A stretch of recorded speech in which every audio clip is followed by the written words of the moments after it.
Hello to you. My name is Jessie R. Johnson.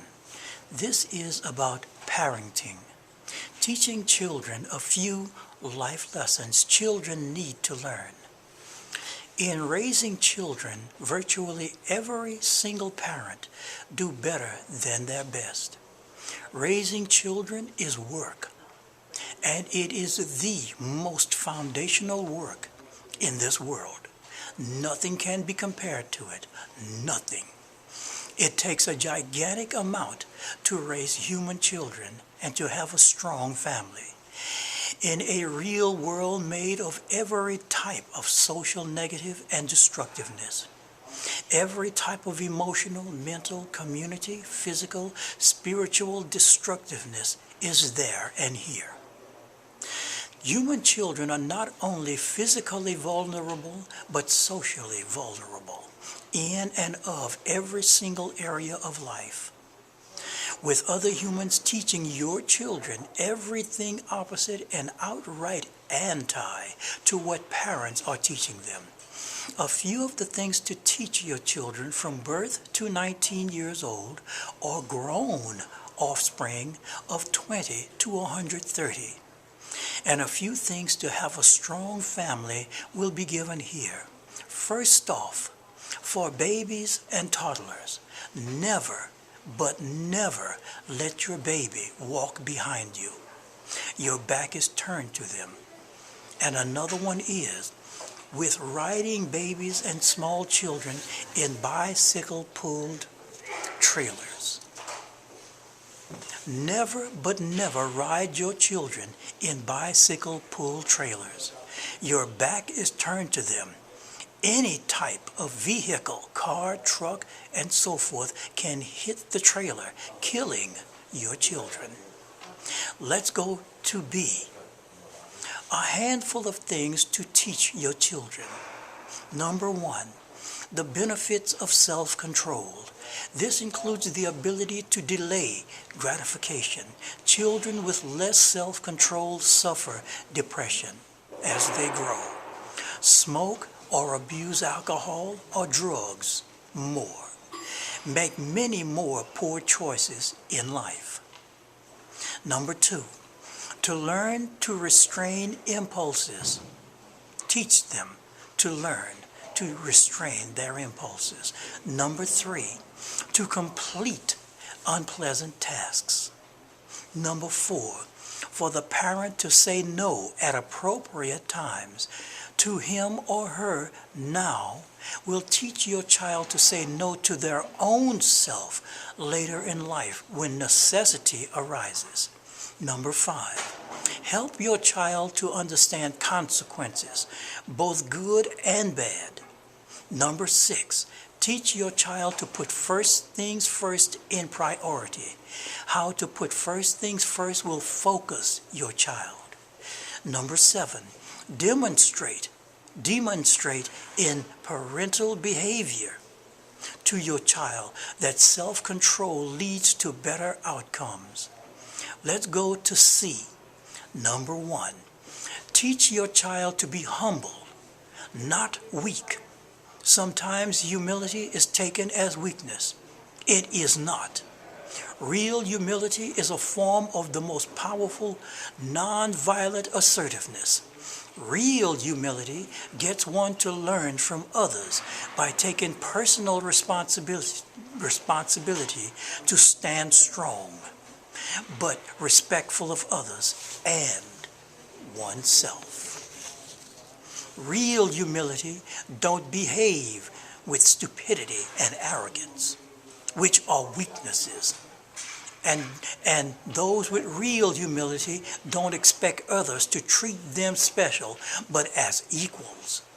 True humility benefits relationships and connectedness, instead of narcissistic me only, and forget all of you types of behavior. Let's go to number two. Give your child cheer for performing specific tasks and actions. Number three, never degrade your child. Never.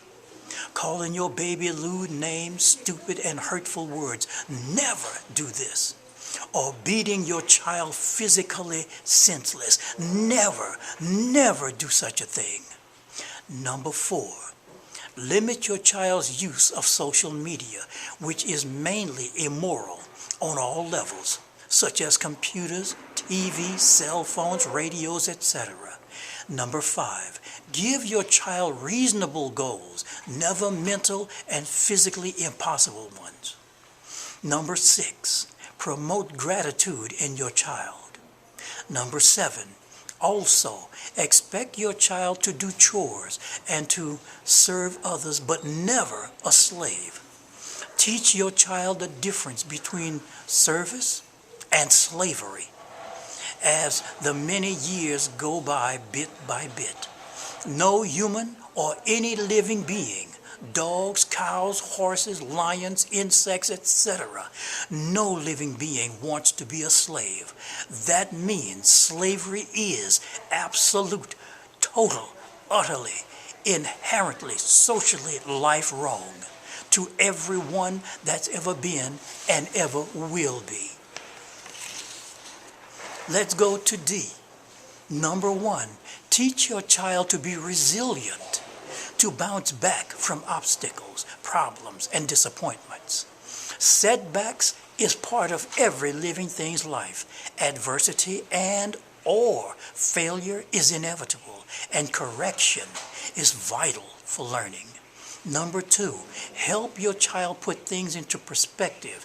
Give them simple strategies that will improve him or her.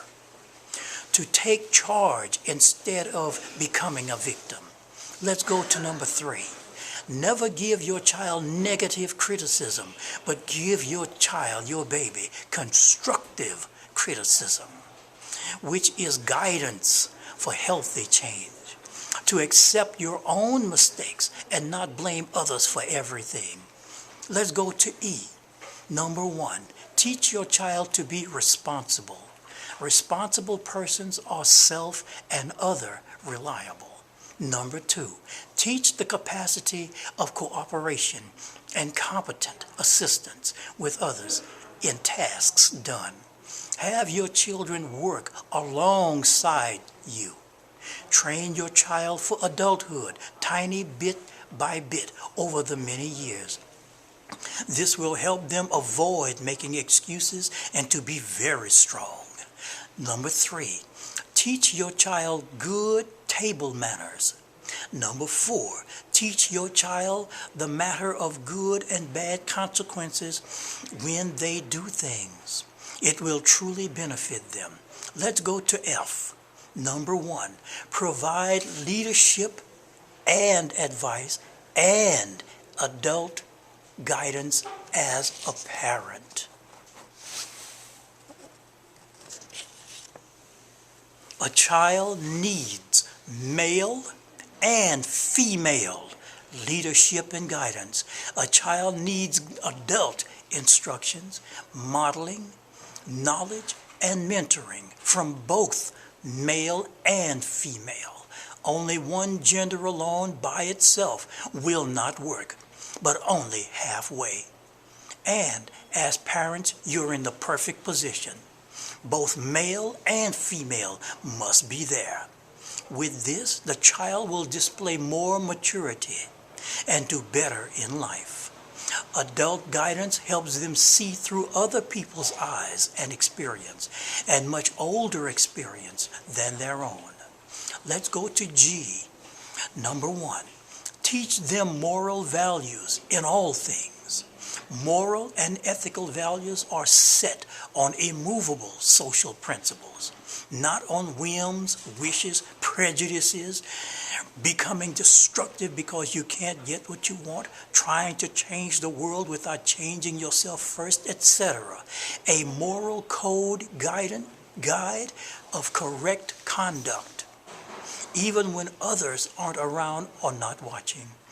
Children are given twisted, distorted, self-destructive, sexually destructive messages from every mass media and sick persons. Your child needs to understand they live in a sick, morally rot, corrupt, immoral, filth, gutter, decaying human world, and what never to do or think or feel. Unless they be pulled down into an asocial, moral, garbage world and an ethics sewer. Explain the reasons for the ethics code and the moral code over time so the child absorbs every point internally. Emphasize the benefits of adhering to a good, solid moral code. Make your moral and ethics part of your own behavior and conduct so the child may absorb it. 2. Never teach children to hate each other. Never teach children to compete against each other in anything, as in school or in any circumstances or things, because this breeds contempt and hate. There are many other things to teach your children. And I want to thank everyone for listening and watching. Share this video, please, and have a very good day.